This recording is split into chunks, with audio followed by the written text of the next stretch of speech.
I have a dream, madam, sama gént gi.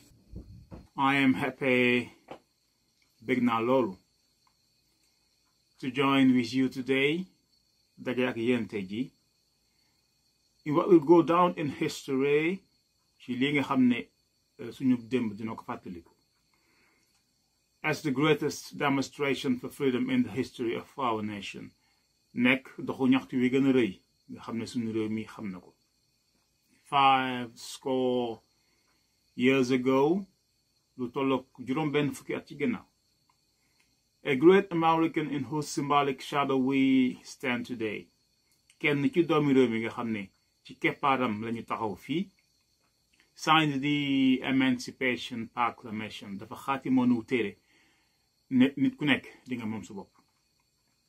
That momentous decree came, wax jooju nag dafa jógoon, as a great beacon light of hope, daal di nekk jiwu yaakaar, to millions of Negro slaves who had been seared in the flames of withering injustice, ñeel junni doomu askan wi nga xam ne seen dundin dafa taroon lool.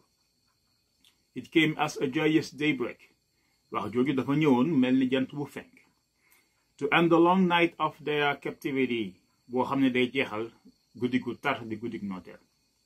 But 100 years later, waaye boobu ba léegi, the Negro still is not free. Am na ci askan wi ñoo xam ne ba léegi moomaguñu seen bopp. 100 years later, boobu ba léegi, the Negro is on a lonely island of poverty in the midst of a vast ocean of material prosperity. Boobu ba léegi am na ñoo xam ne ñi ngi nekk ci naaj bu tar, naaj woo xam ne li ko wër kër gu sedd guy la. 100 years later, boobu ba léegi, the life of the Negro is languished in the corners of American society and finds himself in exile in his own land. Boobu ba léegi am na ñoo xam ne ci askan wi dañu leen tànc ci mpukus, ñu mel fa ne ay daw làqu ci kaw suuf soo xam ne kenn ëpp leen fa wàll. So we've come here today, looloo tax, we've come here today to dramatize a shameful condition. Loolu moo tax tey ji ñu ñëw ngir rek fesal loo xam ne dafa ruslu. In a sense, boo koy xool, we've come to our nation's capital to cash a check. Dañoo ñëw ci pencum réew mi ngir nangu li nga xam ne ñoo ko moom. When the architects of our republic, ba nga xamante ne ñi samp suñu réew mi, wrote the magnificent word of the Constitution and the Declaration of Independence, ba ñu doon bind sart yi nga xam ne ñoo ngànk réew mi, they were signing a promissory note. Dañu doon bind kàddu woo xam ne dafa yaakaar woon, to which every American was to follow. Wax joo xam ne ñun ñëpp ci waroon gis suñu bopp. That was the promise that all men, black men as well as white men, loolu moo nekkoon ne ñun ñëpp amul xaj amul seen, would be guaranteed the unalienable right of life, liberty and the pursuit of happiness. Kenn ku ci nekk di nga am sañ-sañu dund, di nga am sañ-sañu moom sa bopp, te di nga am sañ-sañu def lépp loo mën ngir suqali sa dundin. It is obvious today, tey jii de dafa mel ni leer na, that America has defaulted on this promissory note insofar as her citizens of color are concerned. Dafa mel ni réew mi dafa wuute ci lim ñu dige woon ñenn ci askan bi. Instead of honoring this sacred obligation, laata muy feddali kóllëreem, America has given the Negro people a bad check. Am na fii ci askan wi ñoo xam ne dañ leen jox këyit bu baaxul. A check that has come back marked insufficient funds. Këyit boo xam ne ba ñu demee ca gafa ga, maanaam ci banque ba, di laaj la ñu yelloo, dañ leen ne fii amul xaalis. But we refuse to believe, waaye ñun ñoo bañ. We refuse to believe that the Bank of Justice is bankrupt. Ñun ñoo bañ ne dafa gak yoon amuñu ci wàll.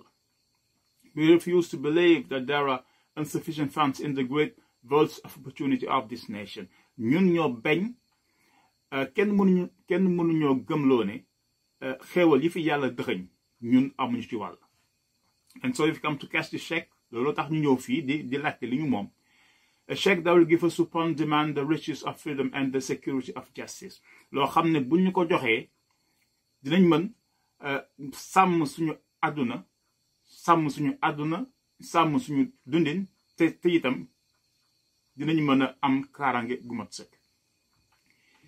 We have also come to this hallowed spot.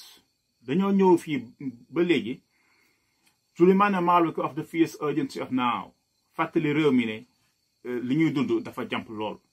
This is no time to engage in the luxury of cooling off or to take the tranquilizing drug of gradualism.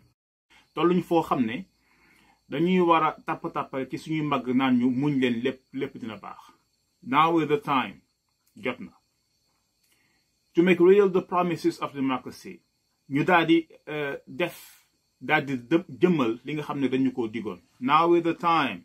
Dafa jot. To rise from the dark and desolate valley of segregation to the ascended path of racial justice. Dafa jot ñu yëkkati réew mi génnee ko ci xurum parparloo bu lëndëm woowu yóbbu ko ci bayaalu njub bi nga xam ne dafa leer naññ. Now is the time. Jot na. To lift our nations from the quicksand of racial injustice to the solid rock of brotherhood. Dafa jot na ñu génnee suñu dëkk bi ci mbakkuusu yaama neex teg ko ci kekku njub ak jubal. Now is the time. Jot na nag sëkk to make justice a reality for all of God's children. Ñu fexe ba yoon ak njub nekk loo xam ne képp kuy doomu askan wi dañ ciy gis sa bopp. It would be fatal for the nation, du mën a jig askan wi, to overlook the fierce urgency of now. Bu fekkente ne jàngatuñu nam ware li nga xam ne dafay xew. 1963 li xewoon ci weer wële passé is not an end. Nekkul woon lu doon tàggoo. It was a beginning. Dafa nekk loo xam ne doon nuyoo. Those who hope, ñooñu nga xam ne ñi nga xam ne dañoo yaakaar ne the Negro needed to blow off steam and will now be content. Ne ñi doon yëngal dañoo bëggoon a wane seen bopp rek suñu paree dañuy dem toog. We'll have a rude awakening if the nations return to business as usual. Dinañ am mbetteel mu rëy bu réew mi delloo ca la mu nekkee woon mu mel ni dara musul xew. There will be neither rest nor tranquility in America. Dëkk bi du mës a am jàmm, dëkk bi du mën a am dal. Until the Negro is granted his citizenship right. Lu dul ñépp ci askan wi ñi gën a néew doole ci askan wi daal di jot seeni àq. The whirlwind of revolt. Calmer mi nga xam ne. The whirlwind of revolt that's shaking the foundation of this nation. Calmer mi nga xam ne mi ngi gësam suñu garabu réew mi. Will not pass until there is an invigorating autumn of freedom and equality. Calmer mi du mës a jeex lu dul ñu gësam garab gi ba meññeent yi wadd kenn ku nekk jot ci sa wàll. But there is something that I must say to my people. Waaye nag am na loo xam ne war naa ko wax ñi ma àndal. In the process of gaining our rightful place. ci jéego yi ñuy def ngir am li nga xam ne ñoo ko yelloo. We must not be guilty of wrongful deeds. Loolu warul tax ba ñu def naka sutul noonu. Let us not seek to satisfy our thirst for freedom by drinking from the cup of bitterness and hatred. Lu ñu xiif waru ñu yóbbe ci ñuy sukk ci ndabu bañante ak noonu. We must conduct our struggle on the high plane of dignity and discipline. Dañoo fara fexe ba suñu xeex wi ñu yëkkati ko boole dooley soox mu ànd ak dooley xel.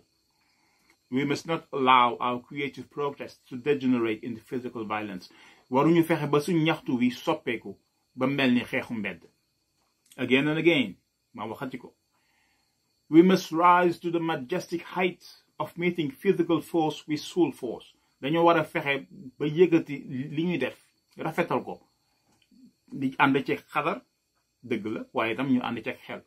The marvelous new militancy that has engulfed the Negro community. Xeetu Pastef bu rëy bii nga xam ne dafa ngànk suñu xale yi. Should not lead us to a distrust of all white people. Warul fexe ba ñu dem ba yaakaar ne ñi ne tekk ñépp bëgguñu dëkk bi. Because many of our white brothers, as evidenced by their presence here today, ndaxte am nañu bëri ñoo xam ne ñi ngi ne cell ni ko jongante yu mujj yi wone, they have come to realize that their destiny is tied up with our destiny. Dem nañ ba yëg ne seen jàmm ak suñu jàmm ñoo ànd. They have come to realize that their freedom is inextricably bound to our freedom. Dem nañ ba gis ne ñun suñu dal ma seen sutur. We cannot work alone. Duñu mës a wéet ci xeex bi. And as we work ci jéego yi def nag, we must make the pledge that we shall always march ahead. dañuy war a waat ne ñun ne képp ku ñëw wàlli si ci xeex wi danañu fekk ca bopp ba. We must not turn back. dellu gannaaw waruñu. They're also asking the devotees of civil rights. Am na ñoo xam ne ñi ngi ñuy laaj. When will you be satisfied? ñi ngi naan ñu kañ ngeen di doyal wala bokk kañ ngeen di bàyyi. We will never be satisfied. Duñu mës a bàyyi. As long as the Negro is the victim of the horrors of police brutality, fii ak am na loo xam ne dafa fees suñu xol ñu bëgg ko fesal ñu ne ñu du ngeen ko fi wax. We will never be satisfied. Duñu mës a bàyyi. As long as our bodies heavy with the fatigue of travel cannot gain lodgings in the hotels of the highways and the hotels of the cities, fii ak suñu doom yi dinañu liggéey ba tas wala ñu jàng ba sonn te duñu gis njariñu lañ doon def. We will never be satisfied. Duñu mës a bàyyi. As long as our children are stripped of their selfhood and robbed of their dignity by signs stating for white only, duñu mës a bàyyi fii ak alal gi fi yàlla dëxëñ dañ koy jël di ko wanteer wala di ko jox ay jàmbur ci yaama neex. We will not be satisfied as long as the Negro in Mississippi cannot vote and the Negro in New York believes he has nothing for which to vote. duñu mës a bàyyi fii ak am na ci askan wi ñoo xam ne jàpp nañ ne bu ñu wotee du am njëriñ te bu ñu leen sonjee ba ñu vote bu ñu paree ñu dëpp carte yi. No, we are not satisfied. Doyluñu de. And will not be satisfied until justice rolls down like water and righteousness like a mighty stream. duñu mës a bàyyi fii ak jub ak dëgg daa di ball mel ni dex moom sa bopp daa di baawaan mel ni géej. I'm not unmindful that some of you have come here out of great trials and tribulations. Réere wu ma mbir ne am na ci yéen ñoo xam ne ci ay tolof-tolof yu bëri lañ nekk. Some of you have come here fresh from narrow jail cells. am na ñoo xam ne ci yéen barki démb ca kaso ba lañ fanaan. Some of you have come from areas where your quest for freedom left you battered by the storms of persecution, staggered by the wind of police brutality. am na ci yéen ñoo xam ne ca gox ya ñuy xeexee façon bu ndoxatal bu nekk def na leen ko. façon coono bu nekk teg na leen ko. You have been the veteran of creative suffering. lii mu leen ñàkk dal ndaxte yéen a fi tàmbali façon xeex bu yees. I intend you to work. ñu ngi leen di sonj ci ngeen wéy ci loolu. Knowing that unearned suffering is redemptive. te ngeen xam ne xeetu xeex wi ngeen di xeex lu mu metti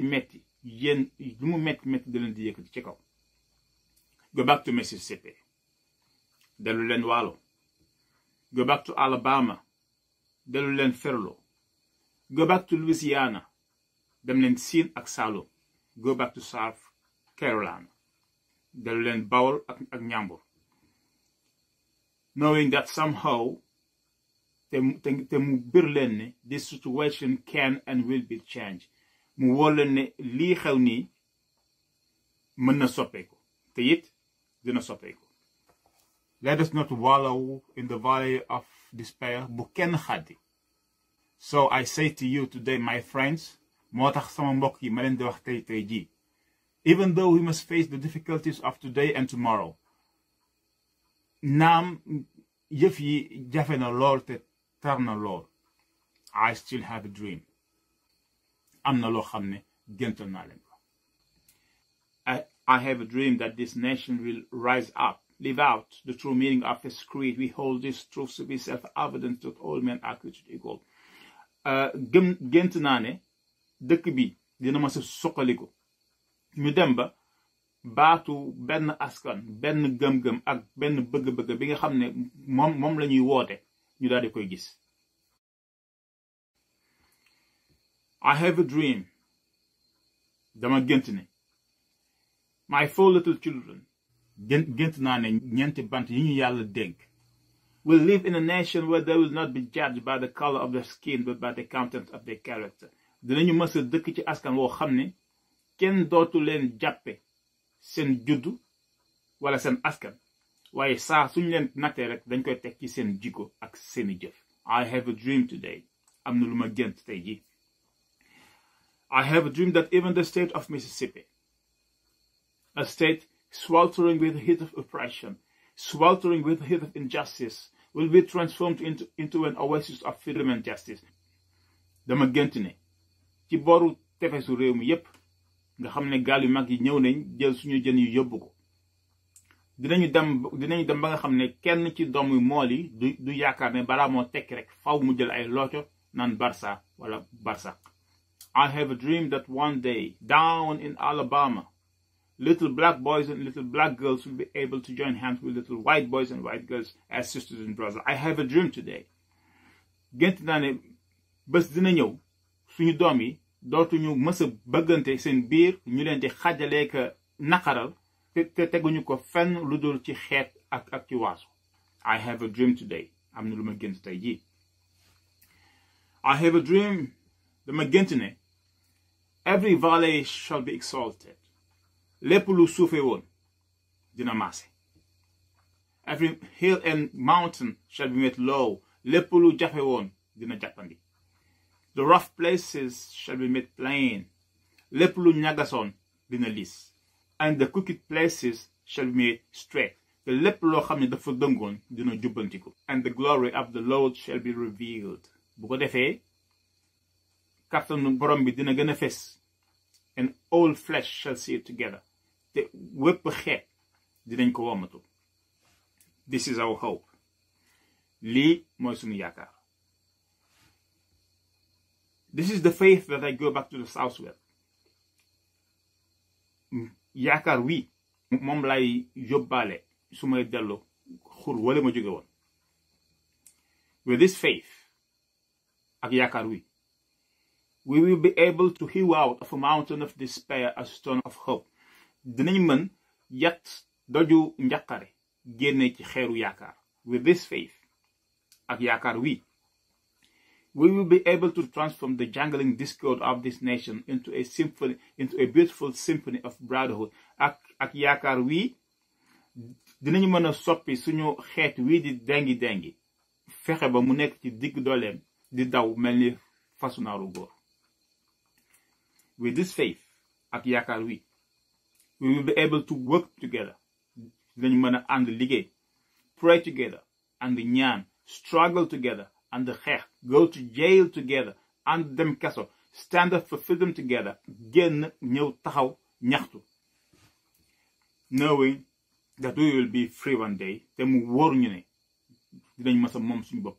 This will be the day, loolu mooy doon bés bi nga xam ne we will be able to sing with new meaning, my quantity over thee. Bés boobu mooy bés bi nga xam ne dañ mën a booloo te bu ñu ne ñaani bañ na day nekk loo xam ne dañ koy yëg te dañ koy gis. Land of liberty of Thiasing. Dëkku xeexkat bi nga xam ne moom lay woy. Land where my fathers died. Dëkk bi nga xam ne fii la suñu maam yi tëdd. Land of the pilgrim's pride. Dëkk bi nga xam ne Afrique gi yépp moom la ñuy tiitaroo. Let freedom ring. Na ñëpp mënal seen bopp, na ñëpp yëg seen bopp. And if America is to be a great nation, te su fekkee ne dañoo bëgg a wuyoo suñu tur, this must become true. Lii fak mu nekk dëgg. From the heightening Alleghenies of Pennsylvania, let freedom ring. Nañu fexe ba Koungheul ak Matam wax ji nañ ci jot. Let freedom ring from the mighty mountains of New York nañu fexe ba wax ji yegg Saint-Louis. Let freedom ring from the snow-capped Rockies of Colorado. nañu fexe ba baykat bi nekk Bawol buy jeqi suuf si wax ji na ko xeeñ. Let freedom ring from curvaceous slopes of California. nañu fexe ba képp ku sol dalu ngaay yi sa yaram yëg wax ji. Let freedom ring from Stone Mountain of Georgia. nañu fexe ba mango Casamance yi képp ko ñam muy saf wax ji. Let freedom ring from Lookout Mountain of Tennessee. nañu fexe ba xale yi bu ñuy fox di koy woy. Let freedom ring from every hill and molehill of Mississippi. nañu fexe ba garabu niim yi nañu lewet ndax wax ji. Let freedom ring from every mountain side. Let freedom ring. fépp foo nekk fépp foo xam ne mën nga fa dem ci réew mi rek na xol yi feex. If you let freedom ring, loolu bu ñu ko defee. If you allow freedom to ring from every village and every hamlet, from every state and every city. bu ñu fexee ba wax ji daal di siiw ba yegg ci bépp dëkk bépp xur bépp gox ak dëkkuwaay. This will be the day mooy doon bés bi nga xam ne black men and white men, Jews and Gentiles, Protestants and Catholic, ñëpp mag ndaw góor ak jigéen séeréer tukulóor joolaa ñëpp ñu ne ci xeet yu rek will be able to sing in the words of the old Negro spiritual, free at last, free at last. Thank Galamadi, we are free at last. bés boobu dinañ mën a ànd ñoom ñëpp daal di nan moom nañ suñu bopp mënal nañ suñu bopp ñu ngi sant borom bi ndaxte moom moo matali lii ba ñu mën ko am.